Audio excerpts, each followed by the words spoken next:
Selamat datang kembali di pembelajaran kimia. Ada baiknya sebelum kita memulai materi, kita berdoa terlebih dahulu. Reaksi redoks dan elektrokimia merupakan reaksi yang sering terjadi dalam kehidupan kalian.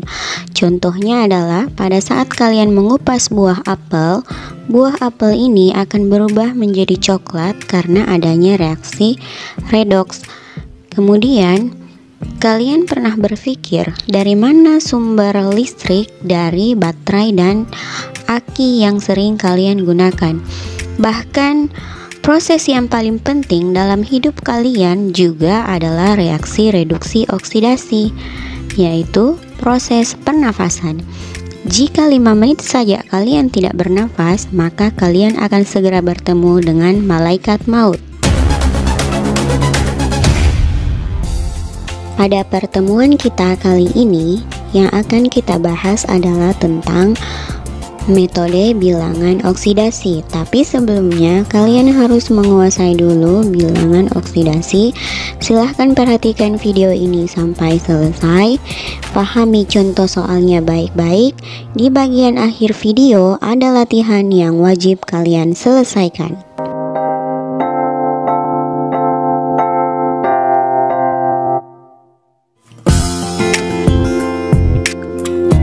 Contoh soal yang pertama, tentukan bilangan oksidasi es pada senyawa sulfur dioksida.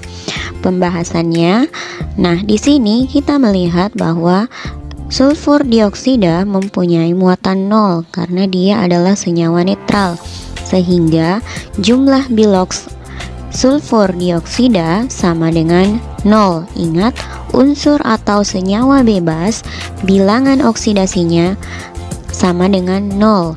Nah, di aturan sebelumnya juga dijelaskan bahwa bilangan oksidasi O umumnya minus 2. Maka kita perhatikan molekul SO2. Molekul SO2 itu terdiri dari 1 molekul S dan 2 molekul O. Sehingga jika dihitung, maka biloks S ditambah 2 kali biloks O sama dengan 0. Biloks O dikali 2 karena jumlah O dalam sulfur dioksida atau SO2 ada 2, sama dengan 0 karena muatan SO2 netral atau 0. Nah, lanjut. Biloks S ditambah dengan 2 kali biloks O. Ingat, biloks O umumnya sama dengan minus 2. Jadi biloks O nya kita ganti dengan minus 2. Karena perkalian lebih kuat dari tambah, maka selesaikan dulu perkalian baru kemudian jumlahkan. Nah, di sini 2 kali minus 2 sama dengan minus 4, sehingga diperoleh biloks S ditambah minus 4 sama dengan 0. Kumpulkan angka dengan angka. Pindahkan minus 4 ke ruas kanan, sehingga tandanya berubah dari minus 4 menjadi positif 4. Nah, jadi di sini kita beroleh biloks S sama dengan 0 ditambah 4. Hasilnya biloks S sama dengan positif 4.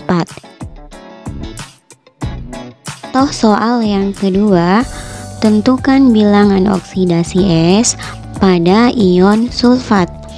Nah, di sini kita ketahui bahwa ion sulfat mempunyai muatan minus 2.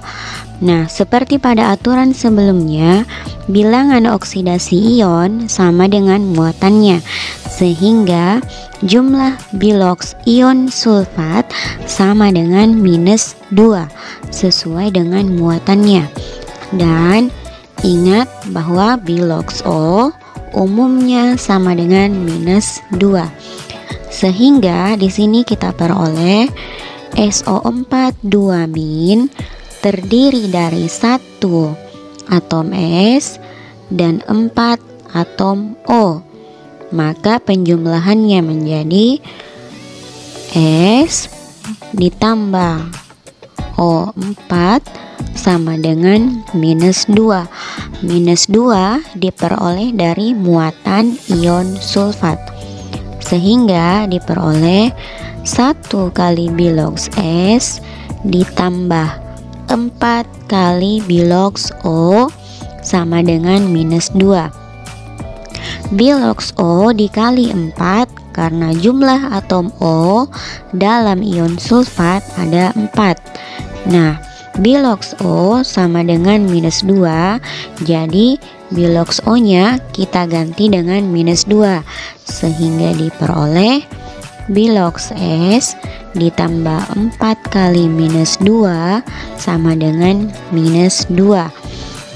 Perkalian jauh lebih kuat dari penjumlahan, sehingga selesaikan terlebih dahulu perkaliannya dan diperoleh bilox S ditambah minus 8 sama dengan minus 2. Kumpulkan angka dengan angka, pindahkan minus 8 ke ruas kanan sehingga berubah menjadi positif 8 dan diperoleh bilox S sama dengan minus 2 tambah 8.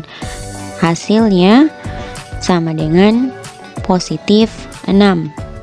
Trik cepat yang bisa kalian gunakan adalah menghitung biloxnya satu persatu kemudian dipindah ruaskan. Tapi syaratnya kalian sudah benar-benar harus hafal bilox setiap unsur. Misalnya di sini MnO2, bilox O adalah minus 2. Jumlah O-nya ada 2, berarti 2 kali minus 2 sama dengan minus 4. Minus 4 pindah ruas berarti biloxnya Mn di sini positif 4. Yang harus selalu kalian ingat, angka di belakang unsur adalah pengali, sedangkan angka di depan unsur adalah pembagi. Contoh soal selanjutnya, KMnO4, jumlah O-nya ada 4, biloxnya O-2, berarti 4 kali minus 2 sama dengan minus 8, sedangkan K-nya biloxnya positif 1. Minus 8 ditambah 1, hasilnya minus 7, minus 7 pindah ruas menjadi positif 7. Perhatikan baik-baik urutan pengerjaannya. Itu tadi pembahasan kita tentang bilangan oksidasi. Sekarang tolong kerjakan latihan berikut agar kalian bisa lebih memahami tentang bilangan oksidasi.